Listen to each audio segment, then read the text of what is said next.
Hello नमस्कार दोस्तों, आज है 23 अगस्त 2021। 23 अगस्त 2021 से जितने भी हरियाणा करंट अफेयर के क्वेश्चन बनते हैं आज उनके बारे में डिस्कस करेंगे और साथ में जानेंगे उनके बारे में अन्य फैक्ट। लास्ट में आपके लिए क्वेश्चन जिससे आपकी तैयारी का पता चल सके। वीडियो की डिस्क्रिप्शन में इसका PDF है, चाहे तब डाउनलोड कर सकते हैं। चलते फिर पहले क्वेश्चन की ओर दोस्तों। लगातार पढ़ते रहिए दोस्तों, क्योंकि जो अब पढ़ाई करेगा सक्सेस उसी को मिलेगी। पहला क्वेश्चन आज का, हरियाणा के करनाल के बाजार कौन से शहर की तर्ज पर सजाए जाएंगे? तो ये सजाए जाएंगे दोस्तों जयपुर, पिंक सिटी भी बोला जाता है इसको। अब जान लेते हैं इसके बारे में। फोटो है ये, करनाल में सजाए जाएंगे। हरियाणा के CM सिटी करनाल के बाजार जल्द ही नए लुक में नजर आएंगे। पिंक सिटी जयपुर की तर्ज पर करनाल के बाजार सजाए जाएंगे। स्मार्ट सिटी के तहत प्राथमिक चरण में कुंजपुरा रोड पर एक जैसे रंग के साइन बोर्ड दुकानों के बाहर लगेंगे, तो साथ ही आगे चलकर सभी दुकानों का रंग भी एक जैसा होगा।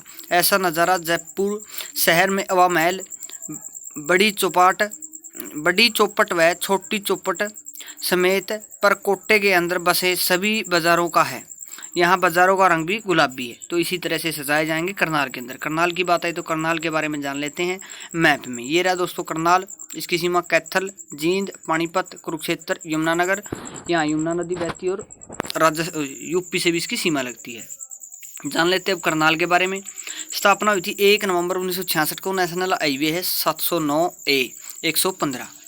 यहाँ पर भगवान सूर्य और दानवीर कर्ण की मूर्तियों का मनमोहक घंटाघर बना हुआ है। 1573 में अकबर के विरुद्ध अपने विद्रोह के दौरान इब्राहिम मिर्जा ने यहाँ पर लूटमार की थी। 1739 में यहाँ पर नादिर शाह ने मुगल बादशाह मोहम्मद शाह रंगीला को हराया था। इस युद्ध के बाद नादिर शाह ने दिल्ली में कत्लेआम किया तथा अपने साथ शाहजहाँ का प्रसिद्ध मयूर सिंहासन तथा कोहिनूर हीरा ले गया था। पॉलिटेक्निकल कॉलेज है जो नीलोखेड़ी में है। प्रजापति पुस्तकालय 1966 में बना था। शहीद भगत सिंह पुस्तकालय 2006 में बनाया गया था। राष्ट्रीय डेयरी अनुसंधान संस्थान 1955 में बनाया गया था। गेहूं शोध निषेधालय 1965 में बनाया गया था। केंद्रीय मृदा लवणता अनुसंधान संस्थान है जो 1969 में बनाया गया था। दोस्तों ये थी इस क्वेश्चन के बारे में जानकारी। अगला क्वेश्चन आज का, हरियाणा के कौन से शहर को अंतर्राष्ट्रीय स्तर का ऑल वेदर स्विमिंग पूल बनाया जाएगा? तो ये बनाया जाएगा दोस्तों गुरुग्राम में। अब जान लेते इसके बारे में अच्छे से। सब जूनियर व सीनियर आयु वर्ग के प्रदेश स्तरीय स्विमिंग चैंपियनशिप गुरुग्राम में आयोजित की गई। प्रतियोगिता की शुरुआत निगम कमिश्नर मुकेश कुमार आहूजा ने की। उन्होंने गुरुग्राम में अंतर्राष्ट्रीय स्तर का ऑल वेदर स्विमिंग पूल की जरूरत पर बल दिया, क्योंकि गुरुग्राम में अंतर्राष्ट्रीय स्तर के ऑल वेदर स्विमिंग पूल की जरूरत है। इससे अंतर्राष्ट्रीय प्रतियोगिताएं कराई जा सकेगी। तो अच्छी बात है, तैराकी में एक अच्छे गोल्ड मेडल जीतने की संभावना रहती है। तो ये अच्छी बात है कि हम अभी तैराक में आगे बढ़ें और अच्छे से अच्छे गोल्ड लाने की कोशिश करें। गुरुग्राम की बात है तो गुरुग्राम के बारे में जान लेते हैं मैप में। ये रहा दोस्तों गुरुग्राम। इसकी सीमा नूंह, पलवल, फरीदाबाद, दिल्ली, झज्जर, रेवाड़ी इतने जिलों से इसकी सीमा लगती है। अरावली का जो मुख्य हिस्सा है, ज़्यादातर हिस्सा गुरुग्राम में ही पाया जाता है। स्लेट पत्थर भी पाया जाता है, जिसका अभी वीडियो में जिक्र करेंगे आगे। स्थापना हुई थी 1 नवंबर 1966 को। राष्ट्रीय राजमार्ग NH2 और NH8। हरियाणा का पहला खरपतवार गुरुग्राम के अंदर खोला गया था 10 नवंबर 2013 को। राष्ट्रीय मस्तिष्क शोध संस्थान गुरुग्राम के मानेसर में स्थित है, जिसकी स्थापना 16 दिसंबर 2003 को की गई थी। गुरुग्राम में अमेरिका की सिस्को कंपनी द्वारा ग्लोबल साइबरेज की एक लैब बनाई जाएगी। गुरुग्राम भारत का पहला शहर है जो हर रविवार राहीगिरी दिवस मनाता है। प्रसिद्ध स्थल समा पर्यटन क्षेत्र शीतला माता मंदिर। इस मंदिर का निर्माण महाराजा भरतपुर ने करवाया था। गर्म जल का चश्मा है सोना में। दमदमा झील पटौदी महल है। सर्वाधिक साक्षरता दर 84.70% गुरुग्राम में। मारुति उद्योग मानेसर 1981 में बना था, लेकिन HSC इसको 1980 मानती है। उत्तर भारत का सबसे बड़ा तितली पार्क 11 नवंबर 2017 को बनाया गया था। दोस्तों ये थी इस क्वेश्चन के बारे में जानकारी। अगला क्वेश्चन है आज का, हरियाणा के कौन से शहर को रोल मॉडल बनाया जाएगा? तो ये बनाया जाएगा दोस्तों बल्लभगढ़ को। अब जान लेते हैं इसके बारे में। परिवहन, खनन एवं कौशल विकास विभाग के कैबिनेट मंत्री मूलचंद शर्मा ने कहा है कि प्रदेश के मुख्यमंत्री मनोहर लाल ने बल्लभगढ़ के विकास के लिए 107.7 करोड़ की सौगात दी है। जल्द ही बल्लभगढ़ के सेक्टर 24 व 25 बल्लभगढ़ से NIT को जोड़ने वाली सड़कें और DLF 32 सेक्टर की सड़कें बनेगी। दोस्तों बल्लभगढ़ पड़ता है फरीदाबाद में। फरीदाबाद की बात है तो फरीदाबाद को भी जान लेते हैं मैप में। ये रहा दोस्तों फरीदाबाद। यहाँ इसकी सीमा उत्तर प्रदेश और यमुना नदी बहती है दिल्ली से, गुरुग्राम से, नूह से, पलवल से, इतने जिलों से इसकी सीमा लगती है फरीदाबाद की। फरीदाबाद की बात आई तो फरीदाबाद के बारे में जान लेते हैं। क्षेत्रफल 747 वर्ग किलोमीटर, क्षेत्रफल के हिसाब से सबसे छोटा ये जिला है अपना।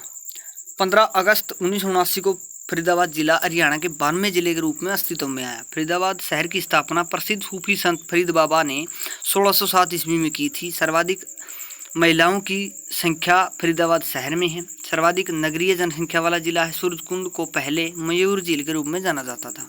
सूरजकुंड स्थान पर हरियाणा सरकार ने लिस्ट कॉम्प्लेक्स बनाए हैं। पीली मिट्टी पाई जाती है। नदियां हैं यमुना नदी और गुड़गांव नहर। फसलें हैं गेहूँ, बाजरा, सरसों। राष्ट्रीय राजमार्ग है NH 2। बाबा उदास जी की समाधि मिली है यहाँ पर। बड़खल झील, अरावली गोल्फ मैदान है। पर्यटन स्थल है राजा नाहर सिंह प्लेस, साइन टेम्पल, सूर्य मंदिर। तो दोस्तों ये थी फरीदाबाद के बारे में जानकारी। अगला क्वेश्चन है आज का, स्मार्ट सिटी योजना के तहत कौन से शहर के 4 सेक्टरों में स्मार्ट पार्क बनाए जाएंगे? तो ये बनाए जाएंगे दोस्तों फरीदाबाद में। अब जान लेते हैं इसके बारे में। स्मार्ट सिटी परियोजना के तहत शहर के 4 सेक्टरों 28, 29, 30 और 31 में भी स्मार्ट पार्क बनाए जाएंगे, जबकि बड़खल क्षेत्र में विवेकानंद और शिवाजी पार्क को स्मार्ट पार्क बनाने के लिए टेंडर हो चुका है। इन पर जल्द काम शुरू होगा। पार्क के अंदर किड्स प्ले जोन, वायु प्रदूषण मापने के सेंसर, CCTV कैमरे, ऑटोमेटिक LED लाइटें जो अपने आप ऑन ऑफ होगी, जैसे अपने स्ट्रीट लाइटें हैं। सीनियर सिटीजन के लिए पैनिक बटन, इसके दबाते ही कंट्रोल रूम में सूचना पहुंच जाएगी। दोस्तों ये थी फरीदाबाद के बारे में मतलब जानकारी हमने पीछे दे दी थी। इस क्वेश्चन के बारे में जितनी जानकारी बन सकती थी हमने दी है।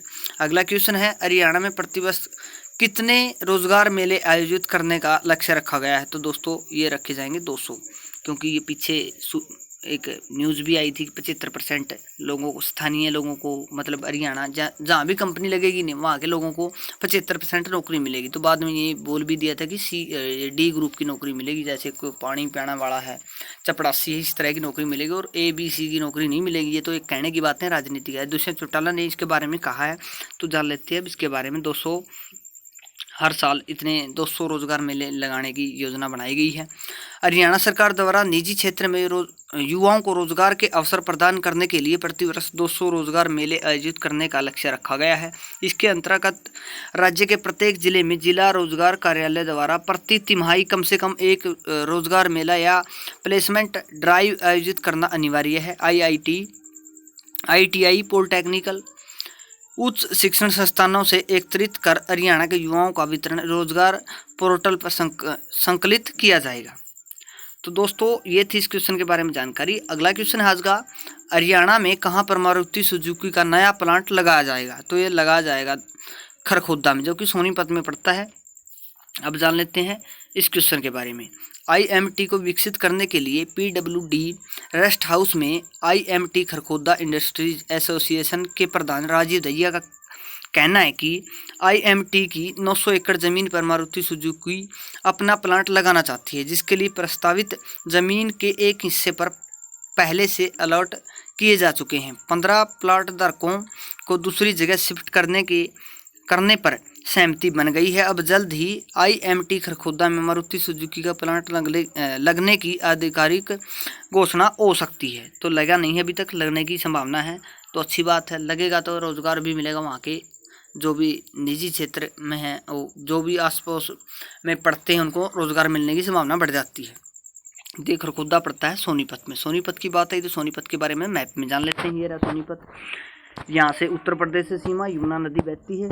पानीपत से, जींद से, रोहतक, झज्जर, दिल्ली, इतने जिलों और केंद्र शासित प्रदेश से भी इसकी सीमा लगती है। जान लेते हैं सोनीपत के बारे में। श्रवण कुमार के नाम पर इसका नाम सोनीपत पड़ा। साइकिल सिटी स्थापना हुई थी 22 दिसंबर 1972 को।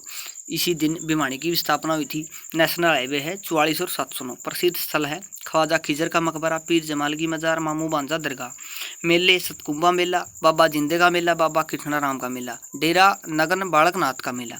यमुना नदी बहती है। काकरोई जल विद्युत परियोजना है। देश में सबसे अधिक खुम्बी उत्पादन होता है। भगत फूल सिंह महिला विश्वविद्यालय उत्तर भारत का प्रथम महिला विश्वविद्यालय खानपुर कला 2006 में बनाया गया था। कर्नल होशियार सिंह परवीर चक्कर विजेता जो सिसाना गांव सोनीपत से थे। राजीव गांधी एजुकेशन सिटी सोनीपत राई में है। योगेश्वर दत्त सुशील कुमार भी यहीं से संबंध रखते थे, जो कि कुश्ती प्लेयर थे। तो दोस्तों ये थी इस क्वेश्चन के बारे में जानकारी। अगला क्वेश्चन आज का, हरियाणा में ग्रामीण व शहरी क्षेत्रों में कितने वाट की अक्षमता वाले सोलर इन्वर्टर चार्ज लगाए जाएंगे? तो दोस्तों ये लगाए जाएंगे 320 वाट और 640 वाट की। अब जान लेते हैं इनके बारे में। इन्वर्टर चार्ज हुआ करेगा इनसे। हरियाणा में ग्रामीण व शहरी क्षेत्रों में जिस किसी के पास एक बैटरी का इन्वर्टर लगा रखा है, उनके लिए 320 वाट की अक्षमता वाले सोलर इन्वर्टर चार्ज लगाए जाएंगे। जिन्होंने 2 बैटरी का इन्वर्टर ले रखा है, उनके लिए 640 वाट की अक्षमता वाले सोलर इन्वर्टर चार्जर लगाए जाएंगे। उन्होंने बताया कि 320 वाट की अक्षमता वाले सोलर इन्वर्टर चार्जर पर 6,000 रुपये और 640 वाट की अक्षमता वाले सोलर इन्वर्टर चार्जर 10,000 रुपये अनुदान लिया जाएगा, सब्सिडी मिलेगी। यानी कि अगर आपके पास एक बैटरी का इन्वर्टर है तो आपको 6,000 रुपये देने पड़ेंगे और सोलर पॉइंट वो लगता है ना छत के ऊपर, वो लग जाएगा। इससे क्या है कि बिजली की खपत कम होगी। तो मतलब ये सोलर प्लांट को बढ़ावा देने की बात कही गई है, आप साधारण भाषा में समझे तो दोस्तों ये थे आज के क्वेश्चन। वीडियो कैसी लगी कमेंट बॉक्स में चाहे तो आप बता देना, और चैनल को सब्सक्राइब नहीं किया तो प्लीज़ चैनल को सब्सक्राइब कीजिए और वीडियो को लाइक कीजिए। और कल हमने आपसे क्वेश्चन पूछा था, हरियाणा के किस मंत्री ने कुरुक्षेत्र विश्वविद्यालय में जापानी भाषा के लिए सर्टिफिकेट एवं डिप्लोमा कोर्स में दाखिला लिया है? तो आप सभी ने इसका राइट आंसर दिया। राइट आंसर था मनोहर लाल खट्टर, हमारे सीएम, जो कि युवाओं की तरफ ज़्यादा नहीं देख रहे हैं अभी तक। तो पता नहीं कब देखेंगे। 3 साल पूरे होने को है, लेकिन नौकरी अभी तक एक भी ज्वाइनिंग नहीं मिली किसी को। क्या करें, हमारी जनता ही ऐसी है, ये अनपढ़ लोगों को ही मंत्री बना देती है, फिर पूरी सीटें नहीं मिलती तो ये मिली भगत करके ये सरकार बना देते हैं। और फिर आपको पता ही है, उसकी नहीं मानना तो उसकी, वो कि मैं बोकागा, उसकी नहीं मानना तो वो। जब से सरकार बनी है ना गठबंधन की, एक भी पेपर ऐसा नहीं है जो लीक नहीं हुआ। आज का सवाल है दोस्तों, आपका काम है मेहनत करना, मेहनत करते रहिए, यहाँ नहीं तो कहीं और नौकरी जरूर मिलेगी। दोस्तों हरियाणा के किस खिलाड़ी ने पैदल चाल में रजत पदक जीता है? तो इसका आंसर आप कमेंट बॉक्स में लिखते ना दोस्तों। बार बार बोलते हो कमेंट बॉक्स में, कहीं और लिख कर देखते हो तो क्वेश्चन लंबे समय तक याद रहता है। अच्छे से मन लगाकर पढ़ाई करते रहिए, नौकरी ज़रूर से ज़रूर मिलेगी दोस्तों आपको। अगर आप अभी भी और पिछले 6 महीनों से तैयारी कर रहे हैं ना, तो नौकरी आपकी कहीं नहीं गई है। चाहे स्पैर्स चलेगी ना, अब की बार तो बहुत ही कम चलेगी, जैसे पहले चलती थी, पता नहीं लगेगा, लेकिन आप उसमें सेलेक्ट ज़रूर होगे। इतने तो आपके मतलब नंबर ज़रूर आएंगे कि आप उसमें सेलेक्ट हो जाए। तो तैयारी करते रहिए, और ख़ासकर लड़कियां हैं जो, उनका तो पेपर अभी 1 महीना बचा है, तो लगातार अच्छे से मेहनत करते रहिए, नौकरी ज़रूर मिलेगी। कहीं ये बिचौलिया चक्कर में मत पड़ना, कहीं आप भी साथ में पिस जाओ। आपको सुना होगा आपके आस पड़ोस या रिश्तेदारों में ये खबर भी होगी आपके पास भी, वहाँ से फंस गया, वहाँ से फंस गया। अभी तो बच्चों के उठा रहे हैं, जो मैन जड़ थी उसको तो उठाया नहीं गया अभी तक। तो दोस्तों आपका काम है पढ़ाई करना, और अच्छे से पढ़ाई करते रहिए। मिलते हैं फिर नई वीडियो के साथ हर रोज़ की तरह। तब तक हंसते रहिए, मुस्कुराते रहिए, देखते रहिए हमारा चैनल HR गुरु। जय हिंद।